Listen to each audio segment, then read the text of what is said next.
describe the impact that you feel when you have him versus when you don't. It's 8 for 15 from three, and I mean, it's more than, it's the defense too. Having another guy, it's a plus defender out there, so it's he's two-way, first team All NBA. It just makes everyone else better. Then the intangibles is leadership out there. He found a little set there at the end of the game. I didn't call that. He found this little something we were doing to get the the right matchup, and so it's multifaceted, his impact on this team. And you spoke before the season about the confidence that you had in Jalen Tyson Yeah. going into a bigger role, and you've talked about him in the first couple of games. But what specific area of his growth has impressed you the most? Like, what version of Jalen Tyson has impressed you? I mean, the defense and the defense and the rebounding. That was his goal, and his ability to pick up full court and be that role player that pressures all the time. And he had some had some fouls tonight, but we'll live with that.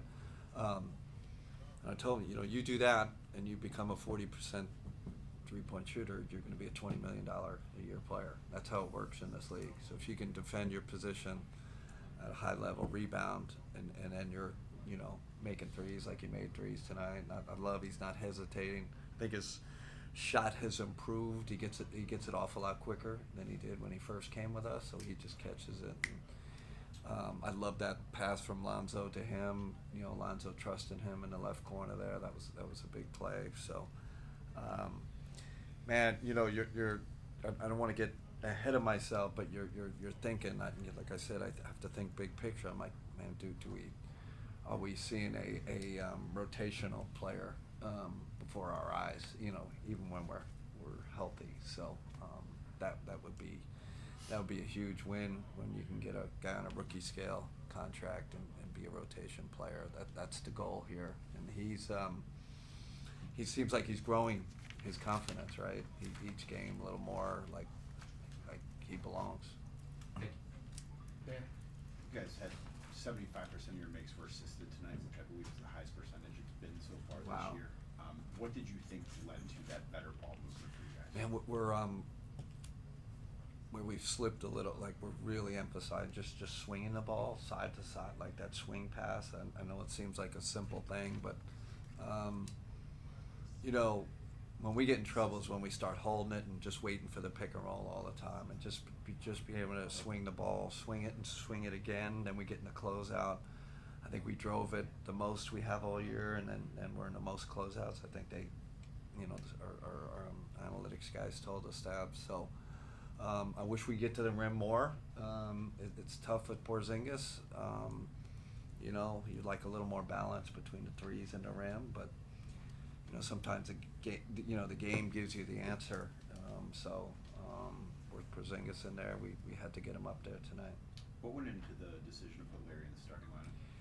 Yeah, just a feel. I felt like where we could hurt them is on the boards, offensive boards, and that he gives us, obviously. And I liked him on the Porzingis matchup. He knows him well.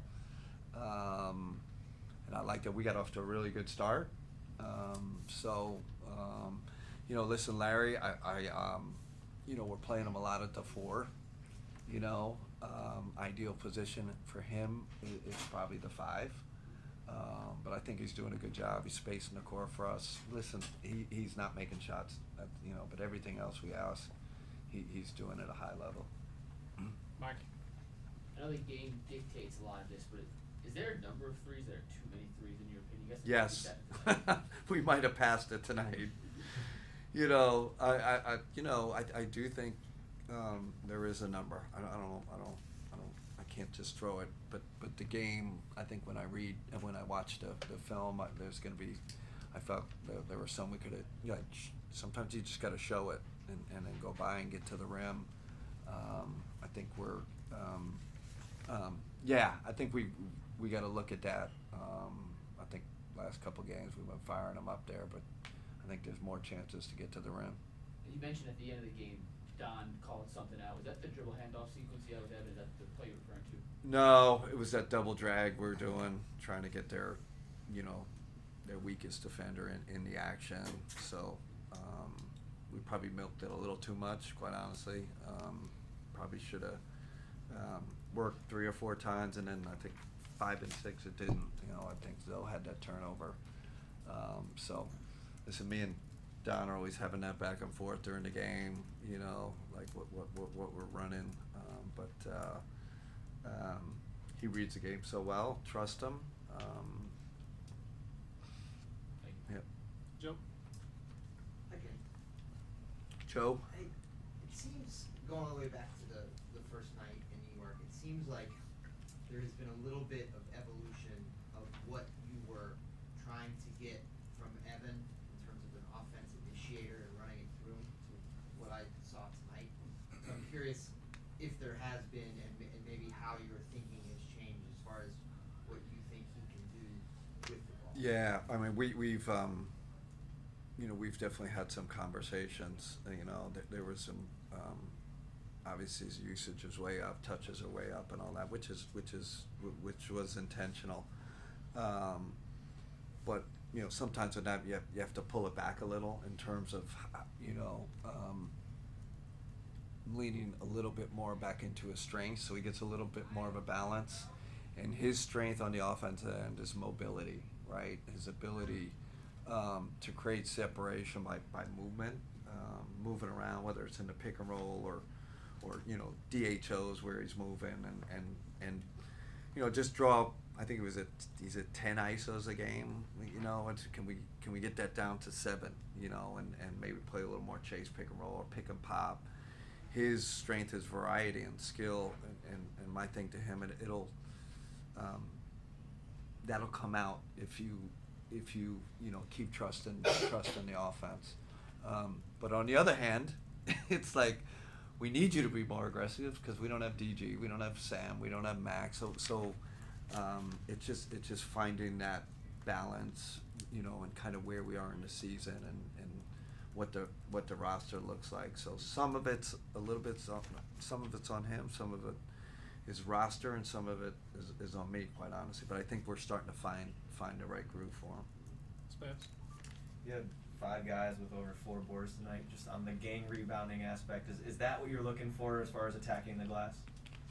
You could argue that was a difference maker. Our offense wasn't great. We didn't shoot it great, and we just attacked the offensive boards like especially in the second half. Lonzo, we were just, CP had a couple, and we knew that was one of their weaknesses. I think they were 29th in defensive rebounding coming into the game, so we really emphasized it in our scout and our pregame, and kept telling them during the game, keep going to the boards on these guys. Sounds like a broken record, but it seems like every time CP steps in the game, he's a game changer. And whether it's with a chase down block or with a some like an offensive board, like there's just a momentum shifting type play from Craig. Just continuing to do it consistently, I think, is something that we haven't seen yet. Yeah, and that's what you want from your bench guys. When you're playing 12 minutes, 14 minutes, it's that spark that you need. And like you said, he's a sneaky athlete. Like he's quick off the ground. He's strong as heck. So his next step is being consistent with those minutes. But so far so good. I think he's playing really well off the bench. Yeah. Hey, Coach. Hey. When you guys got up early to that 14-point lead, and then you kind of it squanders a little bit there, it could be a recipe for a spiral. Who do you think, whether that's energetically or calling shots, maybe someone we're not noticing, gets that rhythm back into alignment? Yeah, I mean, it's always our leaders. It's usually Don or Evan that kind of self-correct us in the huddle and talking, and some once in a while it'll be me. I thought Thomas Bryant, he gives us like a little, he's a little how should I say, extremely energetic and in a great way, and he's always clapping and talking and I mean, I just love his energy. So he's the guy, you know, even if he's not in the game, his energy is like insane. You know, he's at 10 out of 10, kind of every moment. It's and the guys love it.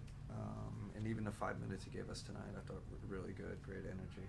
And I know we're only a handful of games in, but how important was it to win tonight, not let it skid the Yeah, season? I thought that, like, during the game. I said, man, we, you know, especially against a good team, you know, I felt like this was, you know, one we needed to get. It's not a must-win situation this early in the season, but it was kind of like we needed this one for our confidence, especially after the Toronto loss, where we felt like, you know, we had chances to win that. But yeah, I felt that. Jeff? Thank you. I guess it's kind of a follow-up to that, Kenny. You guys were 6 of 24 shooting the second quarter. So what changed for you guys to eventually gain control here? I think the rebounding was key. I think there was a difference in the game. If we're gonna miss, we might as well go and get it on the L boards, and that's kind of what we did. And like I said, that was attacking their weakness. You know, and you know, it's across the board, right? It's not just our big. We got guards crashing, and it's kind of what we do. I'm really happy to see that our offensive rebounding is starting to take off. I think we kind of struggled early with our energy to the boards, but we're doing a better job now. Jason? You may have answered this, but your reaction to the threes when you first sat down tonight, was that just a sheer Yeah, number? Well, how many did we take in the first quarter? I think it was something crazy, right? I don't know, 16. So that was a good start. I was like, we took 16 threes, but you know, I like, you know, like Mike said, I think we have to find that balance. I don't think we're a 63s a game team. You know, I want to see the ball more at the rim. I want to see us get to the free throw line. So we got to keep finding ways to pierce that paint more, and we're struggling a little now, probably a little too perimeter oriented. You probably got into some variation of this 100 different times, so I apologize. But Yeah. the start you guys got off to last year was a little bit unexpected, and it just felt like it was full throttle from the starting line all the way to the end because of the start. With the injuries that you've had and a couple losses early, how has that changed for you, just in terms of how you approach the start to the season, the regular season, compared to how last year went? Yeah, I think kind of the way I've looked at it, like, you know, even if we lost tonight, like there's no panic, right? Like we kind of, when we're healthy, we know the team we have. So the key, I think, you know, to kind of dealing with this kind of slower start is to stay kind of even keeled and not overreact. And you can do that, right? You know, we got this, you know, great expectations. Oh man, you're starting off, you know, 500 and this, so it was important. Our, you know, the coach's demeanor with the players, that we're not panicking. We're doing a lot of good things, but you know, this isn't last year's team, and this is, you know, in the NBA, this is a different season. We don't, all of a sudden the Bulls are, oh my God, are they going to be really good, right? Like this Atlanta team could be really good. All of a sudden, you know, there's going to be a team or two that jumps. You've seen it, so we just gotta we gotta keep, you know, keep focus on like the big picture and not. And I'm actually not, you know, I'm not upset like we're not, you know, 9-0 or whatever. You know, I'm not. It doesn't. You know, we're kind of out of that game. We're about big picture. We want to be. We want to be a team that improves during the year and is ready when the playoffs come. Last one, Ben. Kenny, just how important was it for Lonzo, not necessarily his best shooting night, and a couple uncharacteristic turnovers, for him to contribute the way he did, end up +6 for the game, Yeah. and then also give you some big sort of stops on the glass? And Yeah, he has some big rebounds. I mean, that's one of the things we're pushing him to do, especially with our you know, struggles rebounding the ball. He's 6'6.5", always been a good rebounder for a guard. I think he's still he's still finding his footing, right? Like, you know, you can still see the miscommunications and but this was a game where I felt like he really felt a part of this win and winning in kind of clutch time and being it, you know, him and Don were kind of handling the ball. So I hope it gives him a you know, bit of a confidence boost and you know, gets him a little more comfortable with what we're doing. I mean, I love the guy, I love his game. It's going to keep getting better, you know, but you know, right now it's, you know, he starts last game, now he's coming off the bench, he's playing with Jalen, you know, it's kind of, we're kind of a little bit all over the place. I don't think that's helping him with the adjustment. You know, I thought he's, you know, this is the first game where he can really say, man, I was really a part of this kind of clutch win. And then start of the fourth quarter, you had Don and Evan out there with the three young guys, Craig, Jalen, and Tyrese. Just what kind of inspired that lineup for you, and is, you know, what you kind of see from that? You know, with our main guys, we got to keep the minutes down. You know, Zoe is obviously on a minute situation, so we got to watch him. You know, and you know, and I believe in playing 10. You know, and Tyrese had some rough moments there in the first half, but I thought in the second half he was much better. You know, if this is game 75 and you're trying to make, you know, get a seat, maybe it's different, but right now those guys need to play. So helps having some vets out there with them. But really pleased. Tyrese, I felt like he got better. I was about to take him out or sub him, and then I don't know, I said screw it, leave him out there. And he actually, man, he had that layup in transition, and you know, you're always making those decisions during the game. Man, the young guy, we want to win this game, we want to get him reps, and you're kind of going through that back and forth with yourself. But I'm glad we stuck with him. Okay, let's go wrap. All right. Thank you.